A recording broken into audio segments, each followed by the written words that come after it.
সারেগামাপা বাংলা হোক বা হিন্দি সবটাই মিথ্যে, সবটাই থাকে আগে থেকে সাজানো গোছানো, কোনো কিছুই আসল নয়, সবটাই নকল।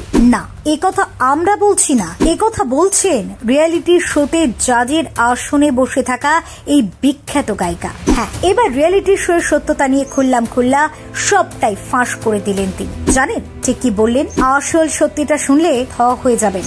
দেখুন, টেলিভিশন খুললেই নানা চ্যানেলে একাধিক রিয়েলিটি শো নজরে পড়ে। অনেকেই সেগুলি রোজকার দর্শক, আবার অনেকের মতে নামে রিয়েলিটি শো হলেও আসলে নাকি এগুলি চিত্রনাট্য নির্ভরশীল। কিন্তু এইসব শো এর সঙ্গে যারা যুক্ত থাকেন তাদের এই বিষয়ে সচরাচর মুখ খুলতে দেখাই যায় না। তবে এবার ভারতীয় সঙ্গীত জগতের অন্যতম জনপ্রিয় গায়িকা সুনিধি চৌহান রিয়েলিটি শো এর প্রকৃত সত্য সম্পর্কে মুখ খুললেন। তাকে সম্প্রতি একটি গানের রিয়েলিটি শোতে বিচারকের আসনে দেখা গিয়েছিল। কিরকম ছিল তার অভিজ্ঞতা সে নিয়ে নানা কথা ভাগ করে নেন সুনিধি। তার মতে এই শোগুলি তাকে অবাক করে। একটি পডকাস্টে প্রসঙ্গে কথা বলতে গিয়ে সুনিধি বলেন, এই শোগুলির কিছুই আসল নয়, সবই নকল। ইন্ডিয়ান আইডলের কথা উল্লেখ করে তিনি জানান, শুরুর দিকে যে সমস্ত রিয়েলিটি শোতে তিনি অংশগ্রহণ করেছেন সেসব শো মিলিয়ে প্রথম 2 বছর তিনি খুব উপভোগ করেছিলেন। সুনিধির মতে তখনকার রিয়েলিটি শোগুলি খাঁটি ছিল। তিনি বলেন, তখন রিয়েলিটি শোগুলিতে কোনো নাটক করতে হতো না, অনেক মজা করে সবাই কাজ করত। দর্শকরা টেলিভিশনে যেভাবে গান শুনতেন বা গান যেভাবে সম্প্রচারিত হতো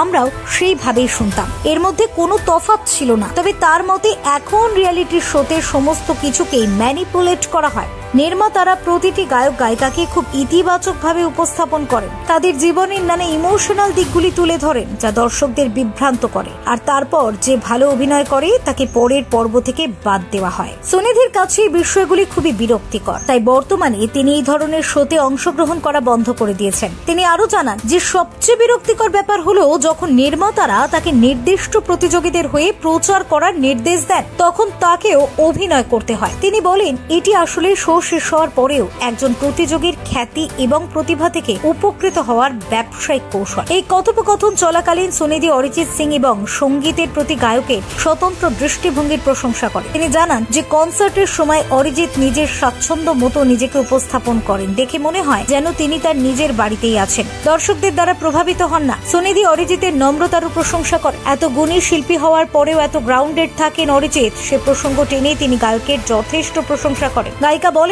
অরিজিৎ নিজেকে অরিজিৎ সিং বলে মনে করেন না, তিনি শুধু গানটাই ভালোভাবে করতে চান। Bureau report, talk to time.